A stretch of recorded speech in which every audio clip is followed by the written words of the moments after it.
Assalamualaikum warahmatullahi wabarakatuh. Perkenalkan, nama saya Zahwa Amelia dengan NIM 2331710029. Baik, di sini saya akan menjelaskan bagian pengertian dan konsep dasar Blue Economy. Blue Economy atau ekonomi biru yang juga dikenal dengan sebutan ekonomi laut atau ekonomi maritim merupakan konsep pemanfaatan sumber daya kelautan secara berkelanjutan untuk mendorong pertumbuhan ekonomi, meningkatkan kesejahteraan masyarakat, serta menjaga keseimbangan ekosistem laut. Ruang lingkup ekonomi biru sendiri mencakup berbagai sektor seperti perikanan, akuakultur, pelayaran, energi laut, pariwisata pesisir, serta bioteknologi kelautan. Masuk pada prinsip dasar Blue Economy, di sini terdapat 14 prinsip dasar Blue Economy. Yang pertama ada protektif, di mana prinsip ini menekankan bahwa setiap investasi atau kegiatan ekonomi di laut harus melindungi, memulihkan, dan menjaga kesehatan ekosistem laut. Yang kedua ada komplain atau patuh, di mana segala bentuk kegiatan ekonomi biru wajib mematuhi hukum internasional, nasional, serta standar lingkungan dan sosial yang berlaku. Yang ketiga ada risk aware atau sadar resiko, di mana setiap keputusan ekonomi di sektor laut harus mempertimbangkan resiko jangka panjang termasuk dampak sosial, ekonomi, dan lingkungan. Yang keempat ada sistemik, di mana prinsip ini mengingatkan bahwa dampak ekonomi di laut bersifat saling terhubung. Yang kelima ada inklusif, di mana kegiatan ekonomi biru harus melibatkan masyarakat lokal dan pemangku kepentingan terkait. Yang keenam ada kooperatif, di mana prinsip ini menekankan kerjasama antara lembaga keuangan, pemerintah, dan masyarakat. Yang ketujuh ada transparan, setiap kegiatan dan investasi harus dilaporkan secara terbuka, terutama terkait dampak sosial, ekonomi, dan lingkungan. Yang kedelapan ada bermakna atau terarah, di mana investasi di sektor laut sebaiknya diarahkan pada proyek yang secara nyata mendukung pencapaian tujuan pembangunan berkelanjutan.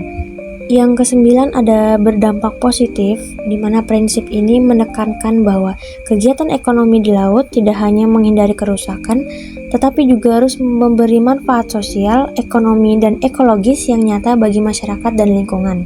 Yang ke-10 ada prinsip kehati-hatian. Jika data ilmiah tentang suatu proyek laut masih terbatas, prinsip kehati-hatian ini harus diterapkan, artinya kegiatan yang berpotensi merusak lingkungan laut harus ditunda atau diawasi ketat sampai ada bukti ilmiah yang cukup. Yang ke-11 ada prinsip beragam, di mana ekonomi biru perlu mendukung berbagai jenis usaha termasuk usaha kecil dan menengah atau UKM. Yang ke-12 ada prinsip berorientasi solusi, di mana setiap investasi di laut harus mengarah pada solusi konkret terhadap masalah lingkungan seperti polusi laut, limbah plastik, atau penangkapan ikan berlebihan. Yang ke-13 ada prinsip kemitraan, di mana kemitraan antara sektor publik, swasta, dan lembaga non-pemerintah diperlukan untuk mempercepat implementasi ekonomi biru. Dan yang terakhir ada prinsip berbasis ilmu pengetahuan, di mana setiap keputusan ekonomi di laut harus didasarkan pada data dan penelitian ilmiah yang kuat. Pada peluang dan tantangan Blue Economy, di sini ada peluang ekonomi biru. Yang pertama, potensi ekonomi laut besar, di mana wilayah laut yang luas, keanekaragaman hayati, dan sumber daya pesisir. Yang kedua ada diverifikasi sektor ekonomi. Selain perikanan tradisional, terdapat juga peluang di akuakultur inovatif dan energi terbarukan laut. Yang ketiga ada pemberdayaan masyarakat pesisir dan inklusi sosial. Dan yang keempat ada hubungan dengan pembangunan berkelanjutan dan mitigasi perubahan iklim. Yang kedua ada tantangan ekonomi biru. Yang pertama ada kerusakan lingkungan dan tekanan ekosistem. Yang kedua kurangnya data, kapasitas, dan tata kelola yang baik. Yang ketiga ada tantangan sosial, keluarga, dan distribusi manfaat.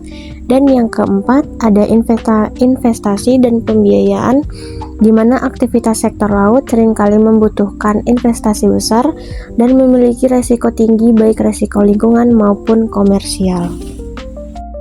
Selanjutnya akan dilanjutkan oleh saya. Nama saya Ahmad Hibi dengan NIM 2231710097. Saya akan menjelaskan materi D dan E. Selanjutnya bagian D. Proyek Blue Economy berbasis internasional. Secara global, konsep Blue Economy telah diadopsi oleh berbagai negara melalui proyek kerjasama internasional yang menekankan keberlanjutan ekonomi laut, konservasi ekosistem, dan pemberdayaan masyarakat pesisir. Proyek-proyek ini menjadi sarana penting untuk membangun tata kelola maritim yang terintegrasi lintas negara. Beberapa proyek utama yang menjadi contoh penerapan nyata konsep ekonomi biru secara global sekaligus menggambarkan bagaimana kolaborasi antar negara memperkuat pengelolaan sumber daya laut yang berkelanjutan. Di antara yang pertama adalah Coral Triangle Initiative on Coral Reef Fisheries and Food Security atau CTI-CFF yang merupakan proyek kolaborasi internasional yang melibatkan 6 negara kawasan Indo-Pasifik yang diantaranya ada Indonesia, Malaysia, Filipina, Papua Nugini, Timor Leste, dan Kepulauan Solomon. Program ini dibentuk untuk melindungi segitiga terumbu karang dunia yang mencakup 75% keanekaragaman karang global. Identifikasi CTI-CFF sebagai proyek ekonomi biru internasional terletak pada fokusnya terhadap 3 pilar utama, yaitu konservasi ekosistem laut, ketahanan pangan, dan kesejahteraan ekonomi pesisir. Program ini tidak hanya menjaga keanekaragaman hayati, tetapi juga menciptakan nilai ekonomi baru dari sektor pariwisata dan perikanan berkelanjutan. Program yang kedua ada Indian Ocean Rim Association Blue Economy Initiative atau disingkat IORA Blue Economy Initiative, merupakan salah satu program kerjasama regional terbesar di dunia yang melibatkan 23 negara anggota di sekitar Samudra Hindia yang termasuk adalah Indonesia, India, Australia, dan Afrika Selatan. Program ini mengintegrasikan potensi ekonomi laut melalui pengembangan energi laut terbarukan, pelabuhan hijau, pariwisata, dan perikanan berkelanjutan. Identifikasi proyek ini sebagai implementasi Blue Economy internasional terlihat dari fokus pada penguatan Blue Trade atau perdagangan laut berkelanjutan dan Blue Innovation yaitu transfer teknologi kelautan. Indonesia berpartisipasi aktif dalam inisiatif ini dengan membentuk pusat rim maritim dan mengembangkan Indian Ocean Blue Carbon Network untuk mitigasi perubahan iklim. Yang ketiga ada ASEAN Blue Economy Framework. Kerangka Blue Economy ASEAN merupakan bentuk integrasi ekonomi biru antara negara Asia Tenggara. Proyek ini berfokus pada inovasi kelautan, perikanan tangkap berkelanjutan, digitalisasi pelabuhan, dan kerjasama maritim regional. Kemudian yang keempat ada The Global Blue Carbon Initiative yang disingkat GBCI, adalah kolaborasi global yang melibatkan lembaga internasional seperti United Nations Environment Program, World Bank, dan berbagai negara pesisir. Fokus utama proyek ini adalah pengelolaan ekosistem pesisir seperti mangrove, rawa asin, dan lamun sebagai penyerap karbon alami yang mendukung ekonomi berkelanjutan. Kemudian yang kelima ada Sustainable Ocean Alliance yang adalah platform internasional yang memfasilitasi inovator muda, wirausaha, dan akademisi dalam mengembangkan solusi berbasis laut. Program ini memiliki lebih dari 200 proyek aktif di 150 negara yang berfokus pada teknologi maritim hijau, ekonomi sirkular laut, dan pengurangan polusi plastik. Kemudian selanjutnya ada E, implementasi Blue Economy berbasis internasional di Indonesia. Implementasi Blue Economy internasional yang ada di Indonesia berlangsung melalui proses integrasi antara kebijakan nasional dan komitmen global.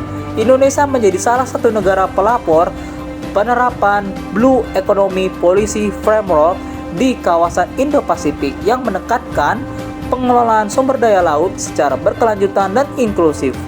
Salah satu bentuk konkret implementasi ini adalah adopsi prinsip CTI-CFF dalam kebijakan nasional, khususnya pada Rencana Aksi Nasional Konservasi Terumbu Karang, yang menegaskan pengelolaan berbasis ekosistem dan pemberdayaan masyarakat pesisir.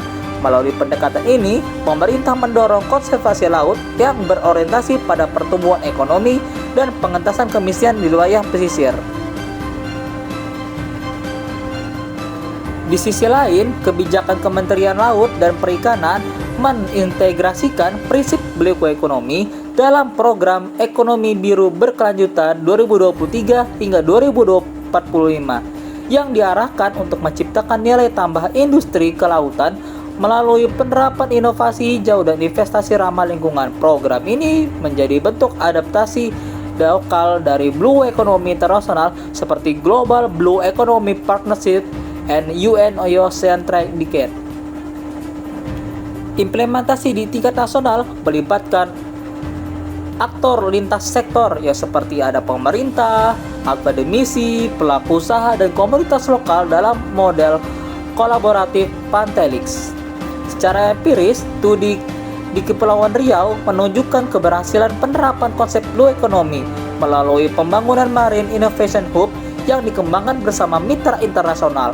Proyek ini menjadi laboratorium ekonomi biru yang menggabungkan riset akademi, teknologi ramah lingkungan, serta inovasi ekonomi masyarakat nelayan. Kolaborasi ini menegaskan bahwa implementasi Blue Economy Internasional di Indonesia tidak berhenti pada kebijakan tetapi diwujudkan dalam praktek konkret di daerah pesisir strategis.